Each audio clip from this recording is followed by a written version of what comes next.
بسم اللہ الرحمن الرحیم۔ السلام علیکم دوستو، دنیا بھر کی خبروں میں آج آپ سنیں گے، لیکن اس سے پہلے اگر ہو سکے تو لائک، سبسکرائب اور بیل آئیکن کا بٹن ضرور دبا لیں۔ شکریہ۔ ایران اور سعودی عرب کے مفادات ایک دوسرے سے وابستہ ہیں۔ سعودی ولی عہد۔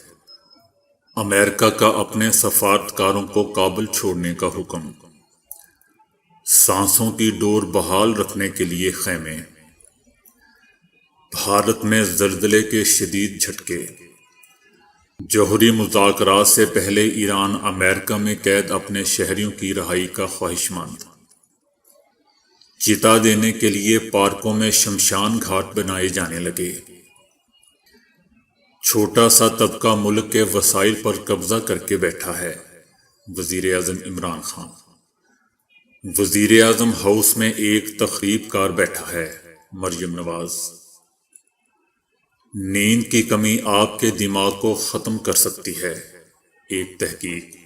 تو آئیے چلتے ہیں اب خبروں کی تفصیل کی جانب۔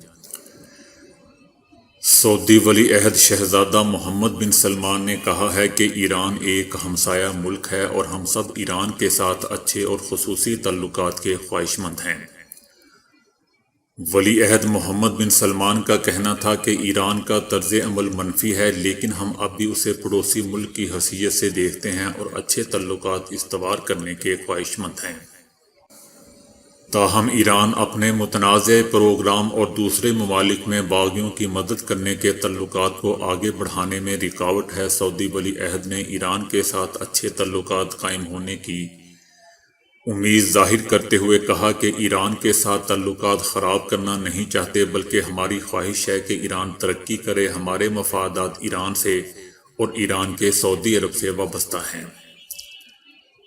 دو طرفہ بہتر تعلقات کو فروغ دے کر ہم خطے کو ترقی اور خوشحالی کی راہ پر گامزن کر سکتے ہیں۔ دوستو، سعودی عرب اور ایران کے درمیان تعلقات 2016 میں ایک شیعہ عالم کی ریاض میں پھانسی کے بعد تعلقات نہایت ہی کشیدہ ہو گئے تھے۔ تاہم اپریل کے وسط میں برطانوی اخبار نے دونوں ممالک کے درمیان بیک ڈور مذاکرات کا انکشاف کیا تھا، تاہم دونوں ممالک نے ان خبروں کی تردید کی تھی۔ امریکہ نے اپنے سفارت خانے کے عملے کو افغانستان سے آرمی دستوں کا انخلاء شروع ہوتے ہی کابل چھوڑنے کا حکم دے دیا ہے۔ 2500 امریکی اہلکار 20 سال بعد 11 ستمبر تک افغانستان سے واپس اپنے ملک چلے جائیں گے، تاہم اس سے قبل ہی سفارت خانے کے عملے کو آرمی دستوں کا انخلاء شروع ہوتے ہی کابل چھوڑنے کا حکم دے دیا گیا ہے۔ امریکی محکمہ خارجہ کی جانب سے جاری ایک ٹریول ایڈوائزری میں کابل میں بڑھتے ہوئے تشدد اور دھمکیوں کی اطلاعات کی روشنی میں کہا گیا ہے کہ امریکی سرکاری ملازمین کابل سے آبائی علاقوں کی جانب رخت سفر باندھ لیں۔ افغان دارالحکومت میں پرتشدد کارروائیوں میں اضافہ ہوا ہے۔ میڈیا سرکاری ملازمین، غیر ملکی شہریوں اور سیکیورٹی اہلکاروں کو ٹارگٹ کر کے مارا جا رہا ہے۔ کل بھی صوبے قندھار میں 5 سیکیورٹی اہلکاروں کو مار دیا گیا تھا۔ انڈیا میں کورونا کے بڑھتے ہوئے کیسز اور ہسپتالوں میں آکسیجن کی کمی کے باعث مریض گاڑیوں، رکشوں اور ایمبولنس میں غازی آباد شہر میں ایک گردوارے کے باہر لگے خیمے کا رخ کر رہے ہیں۔ 32 برس کے ہما نشو ورما کی والدہ جب آکسیجن کا ماسک لگائے ہوئے تھی، اس وقت ورما نے بتایا کہ ہمیں علاج کی ضرورت ہے، دہلی کے ہسپتالوں میں کوئی بستر نہیں مل رہا۔ انہوں نے کہا کہ اگر ضرورت پڑی تو ہم ساری رات یہاں رکیں گے، ہمارے پاس کوئی اور آپشن نہیں ہے۔ ان کے ارد گرد کورونا کے مریض بینچز، رکشوں میں بیٹھے سانس کے لیے تڑپ رہے تھے۔ دہلی، جو سب سے زیادہ کورونا کا شکار شہر ہے، ہر روز 20 سے 25 ہزار کیسز سامنے آ رہے ہیں۔ مریض ہسپتالوں کے باہر داخل ہونے کے انتظار میں جانیں کھو رہے ہیں۔ ٹویٹر اور فیس بک پریشان افراد کی درخواستوں سے بھری ہوئی ہیں، جہاں وہ ٹینکوں اور اس کے بھرنے کی جگہوں کے بارے میں دریافت کر رہے ہیں۔ انڈیا میں کیسز بڑھنے کے ساتھ ساتھ آکسیجن کی بھی کمی ہے۔ 30 برس کی پریانکا منڈل کا کہنا ہے کہ جب ان کی 55 سالہ شوگر کی مریض والدہ کی طبیعت خراب ہوئی تو وہ انہیں ہاسپٹل میں داخل نہیں کروا پا رہی تھی۔ انہوں نے بتایا کہ انہیں ایک خاتون ملی جو اپنا 6 کلو گرام کا سلنڈر 30,000 میں بیچ رہی تھی۔ یہ قیمت مارکیٹ کی قیمت سے کہیں زیادہ تھی۔ ان کی والدہ کو مسلسل بخار ہے اور اب وہ سانس بھی نہیں لے پا رہی۔ ان کی آکسیجن کی سپلائی بھی ختم ہو چکی تھی۔ گردوارے میں بھی زیادہ آکسیجن دستیاب نہیں ہے۔ بھارت میں 6.2 شدت کے زلزلے کے جھٹکے محسوس کیے گئے۔ بھارتی زلزلہ پیما مرکز کے مطابق بھارتی ریاست آسام میں آنے والے زلزلے کی شدت انتہائی خطرناک تھی۔ بھارتی ریاست آسام میں زلزلے کا مرکز تیز پور کا مغربی علاقہ تھا۔ امریکی جیولوجیکل سروے کے مطابق زلزلے کی گہرائی 10 کلومیٹر زیر زمین تھی۔ زلزلے کے باعث لوگوں میں خوف و ہراس پھیل گیا اور عوام کی بڑی تعداد گھروں سے باہر نکل آئی۔ آسام کے وزیر اعلیٰ کا کہنا ہے کہ ریاست میں بڑا زلزلہ آیا ہے۔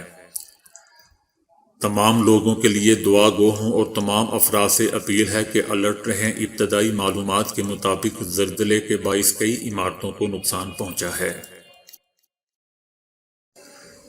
ایران نے اس خواہش کا اظہار کیا ہے کہ امریکہ کی قید میں موجود اس کے تمام شہریوں کو رہائی دی جائے۔ ایران کا یہ مطالبہ ایسے وقت میں سامنے آیا ہے جب ویانا میں ایران اور امریکہ کے مابین بالواسطہ مذاکرات ہو رہے ہیں، جن کا مقصد ایران، امریکہ اور عالمی طاقتوں کے درمیان ہونے والے جوہری سمجھوتے کو دوبارہ فعال کرنا ہے۔ ایران میں قید امریکیوں کے مقابلے میں ایرانی قیدیوں کی تعداد زیادہ ہے۔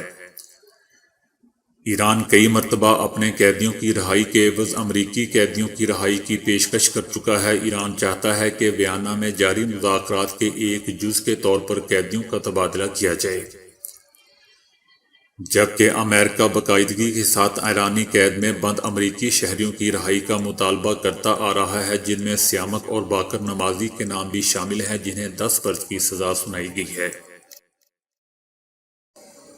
کورونا کی وبا کی دوسری لہر نے پورے بھارت میں تباہی مچائی ہوئی ہے اور روزانہ دل دہلانے والے مناظر دیکھنے میں آ رہے ہیں۔ ایک طرف ہسپتالوں میں مریضوں کو داخل کرانے کے لیے گھنٹوں قطار میں لگا جاتا ہے، لیکن مریض داخل ہو جائیں تو اس کے زندہ واپس آنے کی کوئی ضمانت یا گارنٹی نہیں ہوتی۔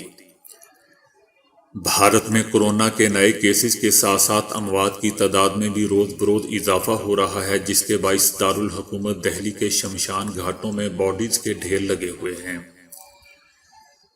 دہلی میں شمشان گھاٹوں میں زیادہ مردے لانے اور رش کے باعث حکومت نے پارکوں میں عارضی شمشان گھاٹ بنا دیے ہیں۔ لواحقین ان عارضی شمشان گھاٹوں میں ہی اپنے عزیزوں کی آخری رسومات ادا کرنے لگے ہیں۔ لوگوں نے اب اپنے عزیزوں کی باڈیز کو سڑکوں کے کنارے، فٹ پاتھوں اور پارکوں میں بھی جلانا شروع کر دیا ہے۔ برطانوی نشریاتی ادارے BBC کے مطابق بھارت کے دارالحکومت دہلی کے پارکوں میں شمشان گھاٹ تعمیر کیے جا رہے ہیں۔ کیونکہ شہر کے شمشان گھاٹوں میں مردوں کی آخری رسومات ادا کرنے کے لیے جگہ کم پڑ گئی ہے، دہلی میں لواحقین اپنے عزیزوں کو چتا دینے کے لیے شمشان گھاٹ کی بجائے پارکس یا خالی گراؤنڈ کا رخ کرنے لگے ہیں۔ کیونکہ شمشانوں میں آخری رسومات کے لیے گھنٹوں انتظار کرنا پڑتا ہے۔ دارالحکومت دہلی کے سرائے کالے خان شمشان میں کم از کم 27 نئے پلیٹ فارم بنائے گئے ہیں، جس میں مزید 80 پلیٹ فارمز کا اضافہ کر دیا گیا ہے تاکہ زیادہ سے زیادہ باڈیز کو جلایا جا سکے۔ کورونا وبا سے بھارت میں اموات میں مسلسل اضافہ ہو رہا ہے۔ کورونا وبا سے بھارت میں اموات میں مسلسل اضافہ ہو رہا ہے اور صرف دہلی میں پیر کے روز 380 اموات ریکارڈ کی گئیں۔ ہسپتالوں میں آکسیجن انتہائی نگہداشت یونٹ یعنی ICU کے بستر اور زندگی بچانے والی دوائیں بہت ہی کم ہو گئی ہیں۔ بھارت میں صرف چند ہی دنوں میں 10 لاکھ سے زائد کورونا کیسز ریکارڈ ہوئے ہیں۔ وزیر اعظم عمران خان کا کہنا ہے کہ چھوٹا سا طبقہ ملک کے وسائل پر قبضہ کر کے بیٹھا ہوا ہے۔ ہمارے حکمرانوں نے لندن میں وہاں جائیدادیں لی ہیں جہاں ان کے وزیر اعظم بھی نہیں لے سکتے۔ اللہ تعالیٰ اس کو عزت دیتا ہے جو دنیا کے لیے کچھ کرتا ہے۔ کامیابی اور عزت اللہ کی طرف سے ملتی ہے۔ دنیا ان لوگوں کو یاد کرتی ہے جو انسانیت کے لیے کچھ کر کے جاتے ہیں۔ لیکن ماضی میں ہمارے حکمرانوں نے اس ملک کا نہیں سوچا۔ آج ان کا حال دیکھ لیں۔ مدینہ کی ریاست میں ترقی کا ماڈل یہ تھا کہ انہوں نے محلات نہیں بنائے۔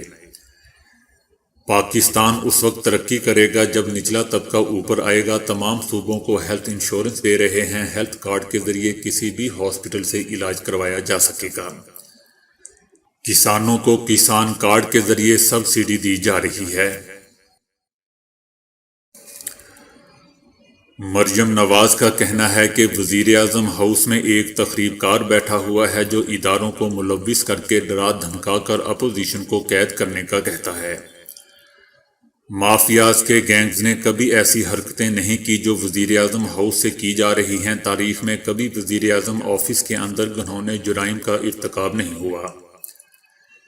اداروں کے سربراہ کو بلا کر کہا جاتا ہے کہ مقدمات بنائیں۔ مریم نواز کا کہنا تھا کہ بشیر میمن ایک ادارے کے سربراہ تھے اور ادارے کا سربراہ ذمہ داری سے بات کرتا ہے۔ ارشد ملک کی ویڈیو جب میرے پاس آئی تو قوم کے سامنے رکھی۔ جسٹس شوکت عزیز کی گواہی آن ریکارڈ ہے۔ اب بشیر میمن کی گواہی آ گئی ہے۔ بشیر میمن کے انکشافات تو آج سامنے آئے ہیں اور بھی بہت سی گواہیاں سامنے آئیں گی۔ مریم نواز کا کہنا تھا کہ دنیا میں آپ منہ دکھانے کے قابل نہیں رہے۔ عمران خان ووٹ چوری کر کے آئے اور ہم پر مسلط ہوئے۔ دنیا میں آپ کی فلائٹس اور پاسپورٹ پر پابندی لگ رہی ہے۔ ملک میں مہنگائی کا طوفان آیا ہوا ہے۔ پاکستان کے شہر کوڑے کے ڈھیر بن گئے ہیں۔ وزیر اعظم ہاؤس کو استعمال کر کے سازشیں ہو رہی ہیں۔ اگر پیپلز پارٹی استعفوں میں شامل ہو جاتی تو اس وقت حکومت گھر جا چکی ہوتی۔ مریم نواز کا کہنا تھا کہ وزیر اعظم ہاؤس میں قاضی فائز عیسیٰ کے خلاف سازش کی گئی۔ قاضی فائز عیسیٰ کیسز میں وزیر اعظم کے اور لگنے والے الزامات پر جوڈیشل کمیشن بنایا جائے، جسٹس شوکت عزیز کی بات سنی جائے اور انہیں انصاف دیا جائے۔ ججز کو بلیک میل کر کے غلط فیصلے کرنے پر وزیر اعظم پر مقدمہ بننا چاہیے۔ عدلیہ سے درخواست ہے کہ اس معاملے کو خود دیکھیں۔ مریم نواز کا مزید کہنا تھا کہ جسٹس فائز عیسیٰ نے ایک تخریب کار جو پی ایم ہاؤس میں بیٹھا ہوا ہے اس کی سازشوں کا مقابلہ کیا۔ اگر یہ جج دب جاتے اور آواز نہ اٹھاتے تو ان کا بھی آج کہیں ذکر نہ ہوتا۔ دوستو، اب کوئی شک رہ گیا ہے کہ یہ بی بی جس کا نام مریم نواز ہے نارمل نہیں ہے بلکہ پاگل ہو چکی ہے۔ ادھوری نیند اور ڈیمینشیا میں تعلق کسی شخص کے رنگ اور نسل پر بالکل بھی انحصار نہیں کرتا۔ یورپی ماہرین کی ایک کثیر قومی ٹیم نے دریافت کیا ہے کہ بڑھاپے میں روزانہ 6 گھنٹے سے کم نیند لینے والوں کو بڑھاپے میں دماغی خلیات کے تیزی سے خاتمے یعنی ڈیمینشیا کا خطرہ بھی بہت زیادہ ہو جاتا ہے۔